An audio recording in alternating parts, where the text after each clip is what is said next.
नमस्कार साथियों, मेरा नाम है अमित तोमर। आप देख रहे हैं दुनियादारी। साथियों, आज हम बात करने वाले हैं यूनियन बजट 2025-26 की। साथियों, आज 1 फरवरी 2025 को हमारी वित्त मंत्री निर्मला सीतारमण जी ने 8वीं बार, यानी उनके कार्यकाल में 8वीं बार उन्होंने भारत का बजट पेश किया। अब ये बजट क्या होता है?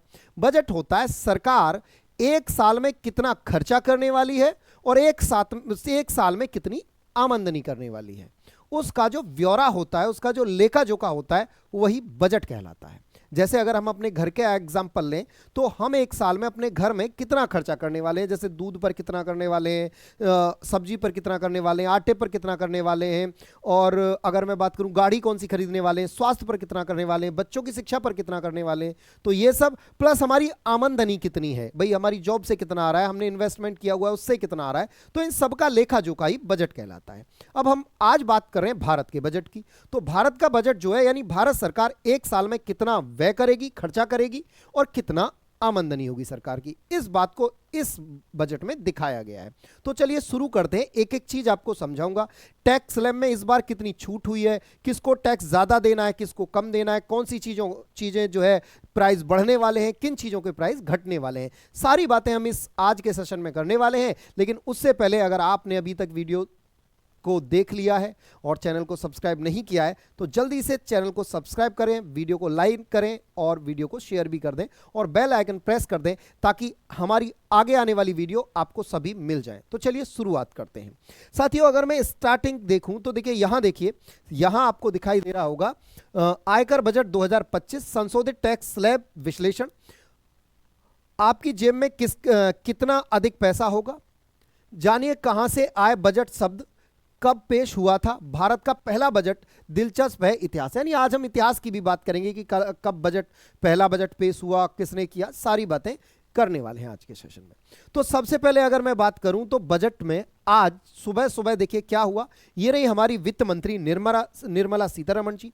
अब जो बजट होता है वो पेपरलेस होता है। पेपरलेस इन द सेंस, मतलब पहले जो वित्त मंत्री जब बजट पेश करते थे तो पूरा ऐसे पेज लाते थे कॉपी के, मतलब फोटोकॉपी लाते थे पेज निकाल के और उन्हें बढ़िया से पढ़ते थे संसद में खड़े होकर। लेकिन पिछले 2 बार से, पिछली बार और ये दोनों टाइम, इस बार क्या हुआ है, इस बार जो है जो बजट है वो पेपरलेस हुआ है। मतलब फिर किससे किया गया है भाई, लैपटॉप टैबलेट लाए हैं, टैबलेट से जो है बजट पेश किया जाता है। ये लाल रंग का पहले सूटकेस होता था, आजकल जैसे वो दुकानदार अपने लाल रंग का बही खाता रखते हैं ना, कुछ इस तरह से रखा जाता है। पहले सूटकेस होता था लाल रंग का।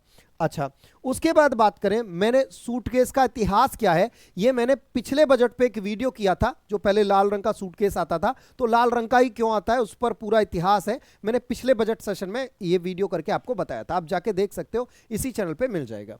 वही बात करें, सुबह 8:30 बजे वित्त मंत्री अपने आवास से नॉर्थ ब्लॉक के लिए निकलेंगी। नॉर्थ ब्लॉक क्या है, यानी वो जगह जहां बजट के जो अधिकारी हैं बजट से संबंधित वो सारे रहते हैं, वहां पे सुबह 9 बजे नॉर्थ ब्लॉक में बजट की टीम के साथ फोटोशूट होगा। यानी जो बजट तैयार करने वाली टीम है, जो बजट तैयार करती है, उस टीम के साथ फोटोशूट होगा। कितने बजे? सुबह 9 बजे।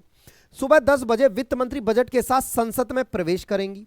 उसके बाद सुबह 10:15 पर पीएम मोदी की अध्यक्षता में केंद्रीय कैबिनेट की बैठक होगी।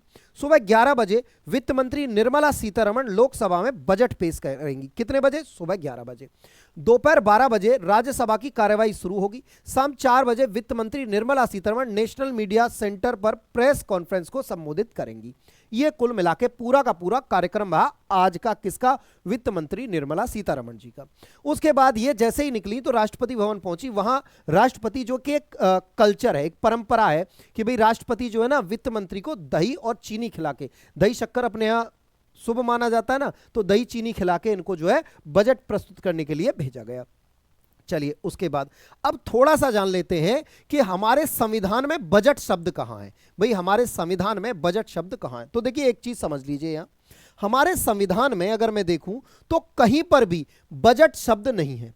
बजट शब्द का इस्तेमाल हमारे संविधान में कहीं भी नहीं किया गया है।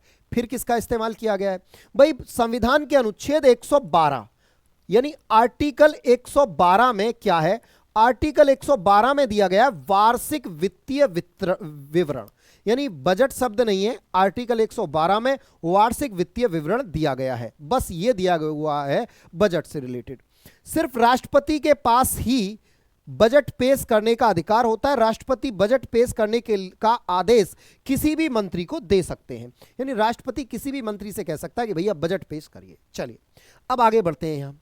यहां अगर हम बात करें भारतीय बजट का इतिहास अगर हम जाने तो इतिहास के लिए आप देख सकते हो सबसे पहला जो बजट प्रस्तुत किया गया वो 26 नवंबर 1947 को किया गया।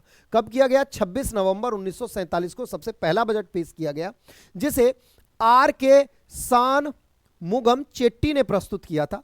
चेट्टी की बात करें तो ये पेशे से वकील, राजनेता और अर्थशास्त्री थे। इससे पहले भारत में वैसे अगर देखें तो सबसे पहला जो बजट है ना वो 7 अप्रैल 1860 को पेश किया गया था, लेकिन तब जो बजट पेश किया गया था वो अंग्रेजों के द्वारा पेश किया गया था, क्योंकि उस समय पे भारत पर जो शासन था वो ब्रिटिश का शासन था। इस समय पे जो बजट पेश किया 1860 में, ये जेम्स विल्सन नाम का व्यक्ति था जिसने बजट पेश किया। उसके बाद आगे चलते हैं तो आगे आप देख सकते हो पहला जो बजट था वो 16 नवंबर 1947, ठीक है, सेट्टी साहब ने किया, पहले वित्त मंत्री थे, ये रहे सेट्टी जी। उसके बाद पहली महिला जिन्होंने बजट पेश किया वो इंदिरा गांधी थी। 1969 में इंदिरा गांधी ने पहली महिला थी जिन्होंने बजट पेश किया। उसके बाद बात करें सबसे लंबा भाषण, खैर अब ये रिकॉर्ड टूट चुका है, पहले 2003 में इन्होंने दिया था, किसने? जशवंत सिन्हा ने 2003 में दिया था बजट पे सबसे लंबा भाषण। अब ये हो गया है निर्मला सीतारमण का जो 2000 जो आपका 2 घंटे और 42 मिनट का भाषण है जो सबसे लंबा है। कुल बजट अब तक 86 पेश हुए हैं।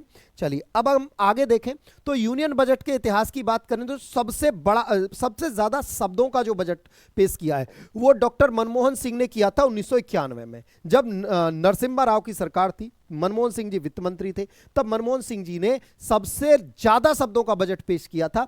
8520 शब्द इन्होंने यहां यूज किए थे। वहीं अगर बात करें तो 1955 में पहली बार बजट हिंदी में तैयार हुआ था। 1955 में पहली बार हिंदी में बजट तैयार हुआ था। और अगर बात करें 73-74 का जो बजट था उसमें 550 करोड़ का घाटा था, जिसे काला बजट कहा गया था। अब आपको एक बात यहां समझा दूं, उसके बाद एक चीज और देख सकते हो आप, मोरारजी देसाई ऐसे वित्त मंत्री हैं जिन्होंने सबसे ज्यादा बार बजट पेश किया था। कितनी बार? 10 बार। उसके बाद प्रणब मुखर्जी, यशवंत सिन्हा और सीडी देशमुख ये 7 बार हैं। मनमोहन सिंह 6 बार, वेंकटरमन 3 बार, पी चिदंबरम 8 बार और जसवंत सिन्हा 2 बार, ये अलग अलग, जवाहरलाल नेहरू 1 बार। अभी जो हमारी वर्तमान में वित्त मंत्री हैं निर्मला सीतारमण जी, इन्होंने 8वीं बार बजट पेश किया है, तो ये भी इस अरुण जेटली के बराबरी कर ली है। अच्छा, उसके बाद अब आपको एक चीज देखिए, यहां सारी बातें लिखी हुई हैं ये आपको, कि सबसे लंबा जो भाषण है ना वो 2020-21 में निर्मला सीतारमण जी ने दिया था बजट पेश करते समय। कितने घंटे का दिया था? 2 घंटे 42 मिनट का दिया था। उसके बाद बात करें तो सबसे जो लंबा सबसे ज्यादा शब्दों का, देखिए ये है टाइम सबसे ज्यादा लिया, लेकिन शब्द जो सबसे ज्यादा लिए वो लिए थे मनमोहन सिंह ने 1991 में, और लगभग इतने शब्द लिए थे। सबसे छोटा जो बजट पेश किया था ना वो किया था भाई 1977 में, और इन्होंने मात्र 800 शब्दों में ही बजट पेश कर दिया, केवल 800 शब्दों में। नाम है इनका हीरूभाई मुलजी भाई पटेल। हीरूभाई मुलजी भाई पटेल ने 800 शब्दों में ही बजट पेश कर दिया था। बात कब की है? बात है 1977 की। ठीक है भाई, उम्मीद करता हूं आपको बात समझ में आ गई होगी बढ़िया से। चलिए, अच्छा एक चीज देखो, यहां आपको कंफ्यूजन हो गया होगा कि सर सबसे छोटा बजट तो इन्होंने पेश किया था सीडी देशमुख ने, वो टाइम की बात होती है भाई, ठीक है, टाइम और एक में है शब्द। चलिए आगे बढ़ते हैं। अब बात आती है बजट पेश कैसे करते हैं, लेकिन उससे पहले एक चीज समझो। देखो बजट जो होता है, बजट हमेशा 3 साल का आता है। जैसे अभी आप बजट जो पढ़ रहे हो इसको थोड़ा सा समझो।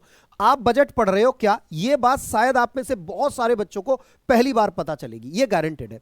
जैसे अभी आप पढ़ रहे हो कि सर जो बजट है वो 2025 और 26 का है ना, यानी 2025-26 में सरकार कितना कमाएगी और कितना खर्च करेगी, यही तो है। लेकिन भाई ये केवल एक पार्ट है, सरकार 3 पार्ट यानी 3 साल का बजट लाती है। बोले सर 3 साल का कैसे? मैंने कहा देखो अभी क्या है, हमारा जो वित्तीय वर्ष होता है वो होता है 1 अप्रैल से, यानी जो हमारी साल शुरू होती है ना, ये जो साल जो सरकार लेखा जोखा लाती है वो 1 अप्रैल से, यानी जो फाइनेंशियल ईयर होता है हमारा वो 1 अप्रैल से 31 मार्च तक होता है। यानी हमारी जो फाइनेंशियल ईयर होती है, वित्तीय वर्ष होता है, यानी जो हमारी सरकार बजट लाती है वो 1 अप्रैल से 31 मार्च के बीच का लाती है। अब देखो अभी कौन सा चल रहा है? महीना, अभी चल रहा है फरवरी। इसका मतलब क्या है? इसका मतलब यह है कि सरकार ने अभी तो 24-25 में बजट पेश किया होगा, 24-25 में बजट पेश किया होगा, है ना, 24-25 में, 2024-25 में। तो अभी वो उसका पूरा समय थोड़ा ही ना हुआ भाई। ये जो पिछले साल का बजट, जब पिछले साल निर्मला सीतारमण जी ने बजट पेश किया तो वो 31 मार्च तक के लिए किया था ना, तो अभी 31 मार्च थोड़ी ना आया 2025 में, है ना। तो इसका मतलब 2024-25 वाला बजट लेके सरकार आएगी कि भाई हमने जो आपसे संसद से पिछली बार पैसा लिया था। दरअसल देखो बजट में क्या होता है, सरकार संसद से पैसा मांगती है कि भाई हमें देश में ये काम कराने हैं तो हमें पैसा दो, है ना। वही क्या है, संसद उसे एलोकेट करती है, अपनी मोहर लगा देती है और सरकार को पैसा मिल जाता है। ऐसे में सरकार फिर उसकी जवाबदेही देती है कि भाई तुमने बताओ पिछली बार इतना पैसा लिया था तो वो कहां कहां लगाया। तो जो सरकार ने 24-25 में पैसा लिया, लेकिन वो कब तक है, 31 मार्च तक। तो ये जो 24-25 का है ना, इसमें सरकार क्या करेगी, अगर कमी रह गई है तो सरकार से और संसद से और पैसा मांगेगी। अगर मतलब मान के चलो काम ज्यादा का करा दिया, बजट कम रह गया, तो और पैसा मांगेगी। कब तक के लिए, 31 मार्च तक के लिए। अगर पैसा बच गया है तो सरकार बचाएगी कि भैया हाँ हमने इतने काम करा दिए और पैसा इतना शेष रह गया है, पैसा शेष रह गया है। तो ये सारा का सारा जो लेखा जोखा है ना, ये कहां किस बजट में देगी, ये इसी बजट में 2025-26 में ही 24-25 के का लेखा जोखा देगी। अच्छा, अब जो बजट इससे पहले था 2023 का और 24 का, ये तो पूरा हो गया ना भाई, 23-24 तो पूरा कंप्लीट हो गया। तो इसका पूरा डाटा देगी कि हमने 23-24 में पूरा खर्च कितना, हमने कितना खर्च किया और कितना कमाया, यानी आय कितनी हुई सरकार की, पूरा ब्यौरा देगी कि हमारे पास कुछ बचा या नहीं बचा, कितना घाटा रहा, कितना प्रॉफिट हुआ। सरकार पूरा का पूरा यहां ब्यौरा देगी 23-24 का। 24-25 के शेष दिन, यानी आज 1 फरवरी है और मार्च, यानी 2 महीने का, या तो सरकार को जरूरत होगी तो बताएगी कि जी हमें जरूरत है अभी इस साल का काम चलाने के लिए, कुछ बच रहा होगा तो बता देगी, ये बताएगी। और फिर आगे के लिए यानी 2025 और 2026 के लिए सरकार क्या लेगी, पैसे निकालेगी। राज्य कहां से निकालेगी, जो सरकार का कोष होता है, मुद्रा कोष जो होता है, जो पूरे देश की पूंजी होती है, संचित निधि होती है, उससे सरकार पैसा निकालेगी कि भाई हम अब क्या करेगी कि हम 1 अप्रैल 2025 से 31 मार्च 2026 तक ये सारे काम करेंगे। इसके लिए हमें इतने पैसे की जरूरत होती है, मतलब जो जरूरत है, मतलब भाई पैसा कितना चाहिए सरकार को, कितना पैसा चाहिए ये सरकार डिसाइड करेगी। ये सारे काम करने तो इतना पैसा और चाहिए, ये होता है बजट। तो हमेशा जब सरकार बजट लाती है वो 3 साल का होता है भाई, 1 साल का लेके नहीं आती, 3 साल का ब्यौरा लाती है। इसका कंप्लीट पूरा, क्योंकि ये कंप्लीट हो चुका है पूरा लेन देन सब कुछ फाइनल इसका, इस वाले का कि भाई कितना और जरूरत पड़ सकती है या नहीं पड़ सकती ये बात, और इसका आगे ये भविष्य का है। ठीक है, ये भविष्य का है। क्लियर हो गई बात? उम्मीद करता हूं आपके बहुत सारे बालकों को ये बात पहली बार पता चली होगी। चलिए अब आगे बढ़ते हैं। अब आगे बढ़ते हैं, बजट पेश कैसे होता है। देखिए सबसे पहले आर्थिक सबसे पहले सत्र की शुरुआत होती है। सत्र क्या होता है, देखिए हमारी संसद में 3 सत्र होते हैं जिन्हें हम BMW के नाम से जानते हैं। BMW बोले तो विंटर सेशन, मानसून सेशन और budget session. Budget session, winter session और मानसून सेशन, BMW। या B बोले तो बजट, M मानसून और W यानी विंटर। 3 सेशन होते हैं।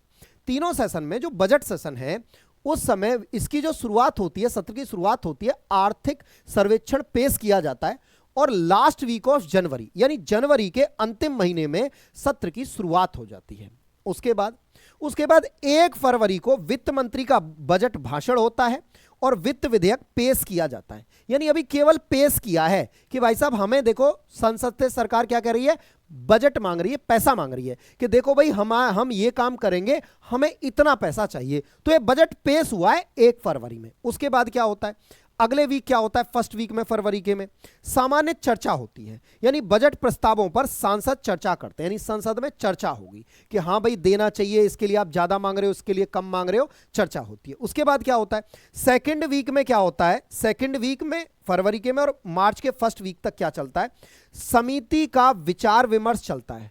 यानी स्थायी समिति बजट प्रस्तावों पर विचार करती है, संसद स्थगित रहती है। यानी जो समिति होती है ना, संसद की जो समितियां होती हैं, वो उस बजट पर विचार करते हैं कि हाँ भाई जो सरकार काम करने के लिए कह रही है उसके लिए पैसा वाजिब है या अनाप शनाप पैसे ही कुछ भी पैसा मांग रही है, उस पर वो विचार विमर्श करते हैं।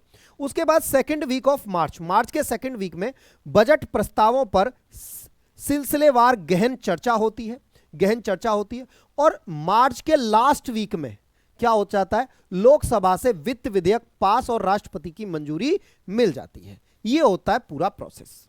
अब हम बात कर लेते हैं, ये मैंने आपको हिस्ट्री बता दिया, प्रोसेस बता दिया।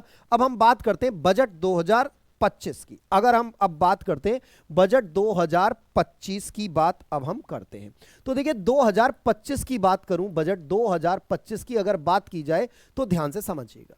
बजट 2025 में निर्मला सीतारमण जी आती हैं संसद में और बजट पढ़ना शुरू करती हैं, बताती हैं पूरे सभी सांसदों को कि भाई हम कितना पैसा निकालने वाले हैं, किस सेक्टर को कितना देंगे, सारी बातें हम बताना शुरू करती हैं। अच्छा, इनका जो भाषण होता है वो लगभग, अगर मैं बात करूं तो लगभग 74 मिनट का भाषण होता है। कितने मिनट का? 74 मिनट ये भाषण देती हैं बजट पर। और उसके बाद अगर मैं बात करूं तो ये 8वीं बार, कितनी बार? 8वीं बार बजट पेश कर रही हैं निर्मला सीतारमण जी। 8वीं बार वित्त मंत्री निर्मला सीतारमण ने पेश किया संसद में बजट। ठीक है जी, आप तस्वीरें देख सकते हो। अब किसको क्या मिला ये देखते हैं। सबसे पहले तो समझिए ये जो बजट आया ना वो घाटे का है। कुल समझिए बजट घाटे का है, यानी कोई भी सरकार हो हमेशा बजट घाटे में ही दिखाती है। यानी सरकार के खर्चे ज्यादा होने वाले हैं और इनकम कम रहेगी। अब बात आएगी कि सर जो घाटा गया ये पैसा आएगा कहां से? मैंने कहा बेटा वर्ल्ड बैंक है, एशियन बैंक है, फलाना बैंक है, ठिकाना बैंक है, इनसे लोन लेती है सरकार या किसी दूसरे देश से लोन लेती है सरकार उस घाटे को पूरा करने के लिए। और हमेशा आप देखो ये जो घाटे का बजट है ये कोई बड़ी बात नहीं है, अमेरिका भी अपना बजट घाटे का ही लाता है। ज्यादातर सरकारें जो होती हैं 99.99% जो सरकारें होती हैं वो बजट घाटे का ही दिखाती हैं कि भैया देखो हम तो हम अपना कुछ अपनी जेब में कुछ नहीं कमा रहे, हम तो जो आ रहा है उससे भी ज्यादा देश की तरक्की में लगा रहे हैं। चलिए अब आगे बढ़ते हैं। केंद्रीय वित्त मंत्री निर्मला सीतारमण ने 2025-26 के लिए राजकोषीय घाटे का लक्ष्य सकल घरेलू उत्पाद यानी जीडीपी का 4.4%, कितना भाई? 4.4% निर्धारित किया है, जो 24-25 में 4.8% से कम है। 24-25 में कितना था ये घाटा? 4.8% था और इस बार कितना रहने वाला है?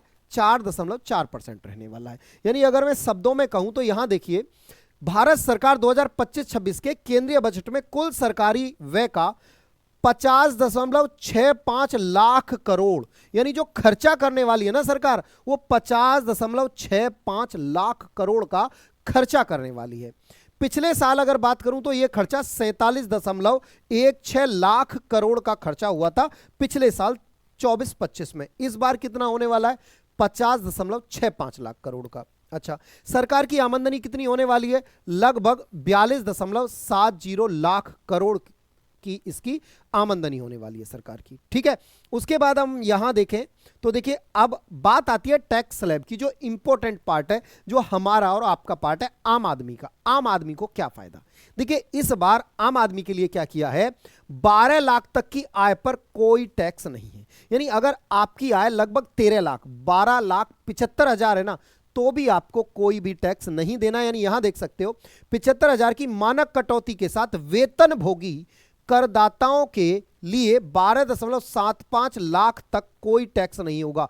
वेतन भोगी यानी जो साल में 12.75 लाख का वेतन पा रहे हैं नौकरी वाले, हमारे और आपके जैसे नौकरी वाले, उनको 12.75 लाख तक कोई टैक्स नहीं देना है। बाकी जो बिजनेस वगैरह कर रहे हैं उनके लिए 0 से 4 लाख पर कोई टैक्स नहीं है, शून्य टैक्स देना है। मतलब अगर मैं बात करूं तो पहले कितना देते थे? पहले 2.5 लाख तक पर कोई टैक्स नहीं था, 2.5 लाख से ऊपर आप कमाते हो तो टैक्स था। इस बार ये 4 लाख कर दी है सीमा।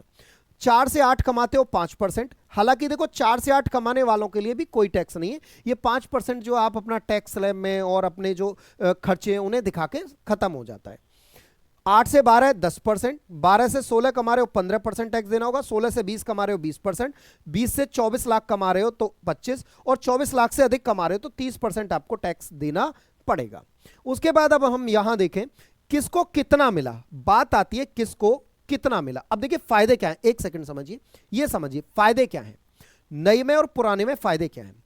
इनकम 12 लाख, पहले टैक्स देना होता था 12 लाख में से 71,500 रुपए सरकार को देने थे। यानी अगर आपने साल में 12 लाख रुपया कमाया उसमें से 71,500 रुपए सरकार को देने थे। लेकिन इस बार क्या है, इस बार कुछ नहीं देना, इस बार जीरो, यानी पूरा प्रॉफिट आपको 71,500 का। अगर आप कमाते हो 13 लाख रुपए तो पहले आपको 88,400 देने होते थे, इस बार देने आपको मात्र कितने 66,300 देने, अगर आप 13 लाख कमा रहे हो, यानी 22,100 रुपए का फायदा है। ऐसे ही पहले अगर आप 25 लाख कमाते थे तो आपको 4,34,200 रुपए, 4,34,200 रुपए सरकार को देने थे जब आप 25 कमाते थे। ठीक है, अब कितना देना होता है 3,19,800, यानी पूरा का पूरा अगर मैं बात करूं 1,14,400 रुपए का आपका फायदा है। तो कुल मिला के अगर बात करूं आम आदमी के टैक्स में रियायत यहां दी गई है सरकार के द्वारा। चलिए अब हम बात कर लेते हैं कि भैया किसको क्या मिला है, यानी किस क्षेत्र में कितना पैसा खर्च होने वाला है, सरकार किस क्षेत्र के लिए कितना पैसा देने वाली है। तो देखिए अब यहां देखिए ग्रामीण विकास के लिए सरकार जो है 2,66,817 करोड़ देने वाली है। उसके बाद बात करें गृह विभाग के लिए 2,33,211, ऐसे ही कृषि एवं कृषि संबंधित गतिविधियों के लिए जो सरकार देने वाली है वो देने वाली है भाई, कितना देने वाली है यहां 1,71,437 करोड़। शिक्षा के लिए 1,28,650 करोड़ देने वाली है। स्वास्थ्य के लिए 98,311 करोड़। शहरी विकास के लिए 96,777 करोड़। आईटी एंड टेलीकॉम के लिए 95,298 करोड़। एनर्जी के लिए 81,174 करोड़। कॉमर्स एंड इंडस्ट्री के लिए 65,000 और साइंटिफिक विभाग के लिए 55,679 करोड़ रुपए देने वाली है। तो ये आपके किसको क्या मिला, ये सारी चीजें। अब बात आती है क्या सस्ता क्या महंगा, कौन सी चीजें सस्ती हुई कौन सी चीजें महंगी हुई। अगर हम मुख्य मोटे मोटे तौर पर देखें तो कैंसर की दवाइयां सस्ती हुई हैं, यानी जो ऐसी दवाइयां जिनसे जीवन मिले वो सारी दवाइयां सस्ती हुई हैं। मेडिकल उपकरण सस्ते हुई हैं, एलईडी सस्ती हुई हैं, देश में निर्मित कपड़े सस्ते हुए, मोबाइल फोन बैटरी सस्ती हुई है, लेदर जैकेट सस्ते हुए, जूते बेल्ट पर्स सस्ते हुए, ईवी वाहन, ये सबसे देखिए एक बात है ना, अगर किसी चीज को किसी को लत लगानी है ना किसी चीज की, उसे फ्री दे दो या सस्ता कर दो। यानी अब सरकार चाहती है कि ये डीजल पेट्रोल वाले वाहन पूरी तरह से बंद हो जाएं। उसके लिए क्या होगा, जो ईवी यानी जो बैटरी से चलने वाले वाहन है वो आ जाएं। तो सरकार क्या कर रही है, इनको सस्ता कर रही है, इलेक्ट्रॉनिक व्हीकल को सस्ता कर दिया है सरकार ने, कि जिससे लोग इसे ज्यादा खरीदें, और जब ज्यादा खरीदेंगे तो भाई साहब ये फिर डीजल पेट्रोल हट जाएंगे, फिर अपन इसे बाद में बढ़ा देंगे बढ़िया से। सरकार पागल थोड़ी ना है, बहुत दिमाग है। क्या मतलब इनमें दिमाग नहीं है, नेताजी जो होते हैं उनमें दिमाग नहीं होता, दिमाग होता है जो आईएएस बैठे रहते हैं इनके पीछे। वो क्या भैया इनको फ्री दे दो, इनको सस्ता दे दो। अब जब आदत लग जाएगी, किसी के पास पेट्रोल डीजल की गाड़ी होगी नहीं, अब बढ़ा दो रेट, जैसे जियो ने किया, पहले फ्री दे दो, फिर 399 का, और आज कितना हो गया वो रिचार्ज, आपके सामने है उदाहरण। उसके बाद एलईडी 82 सामानों से सेस हटाए, 82 सामान ऐसे रखे गए हैं जिनसे सेस हटा दिया है। सेस क्या होता है, टैक्स पर भी जो टैक्स लगता है ना, सेस मतलब किसी के भी नाम पर, ऐसे समझो जैसे आपसे एक तो टैक्स लग गया, टैक्स के बाद आप पे सेस लगता है किसके नाम पर, कि भाई हम जो है डिजास्टर के लिए ले रहे हैं, ये आपसे ज़्यादा कमा रहे हो तो डिजास्टर के लिए 2% 4% लेंगे, 4% का होता है मेनली। हेल्थ के लिए ले रहे हैं आपसे, है ना, पर्यावरण स्वच्छ करने के लिए नाम पे ले लेते हैं, तो पैसे वालों से ऐसे पकड़ के सरकार लूट लेती है, कुल जमा बाती है। इस सेस से बहुत लोग डरते हैं। चलिए अब आगे बढ़ें तो देखिए क्या क्या होने वाला है महंगा। तो देखिए लग्जरी सामान और हाई क्लास इलेक्ट्रॉनिक प्रोडक्ट से जुड़े प्रीमियम उत्पादों पर जीएसटी बढ़ने की संभावना है।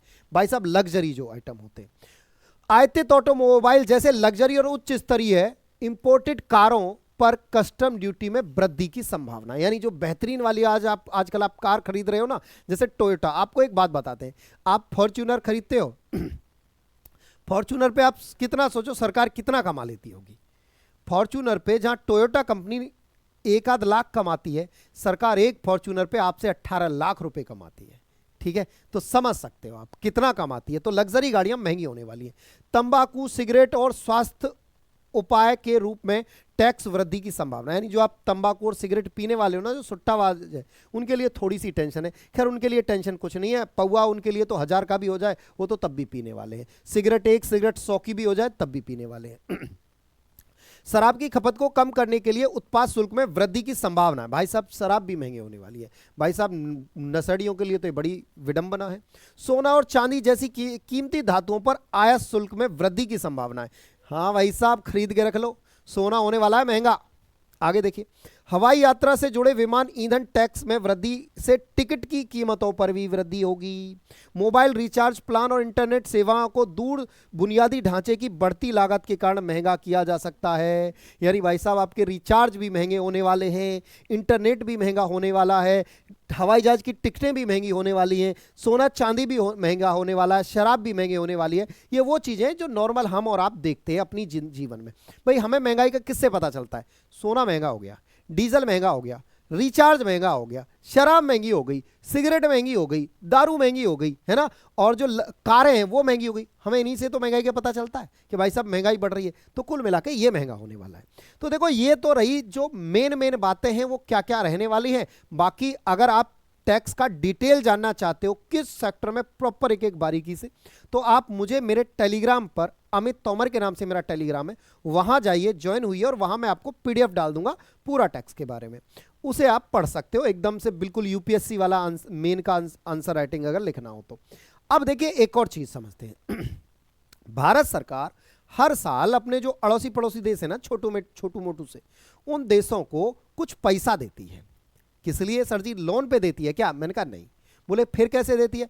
मैंने कहा बस दे देती है। बोले सर जी लेते नहीं है। मैंने कहा नहीं, वापस नहीं चाहिए, ये दिया और बोले जा सिमरन जी ले अपनी जिंदगी, ऐस करो, बिल्कुल उसी टाइप का पैसा देती है।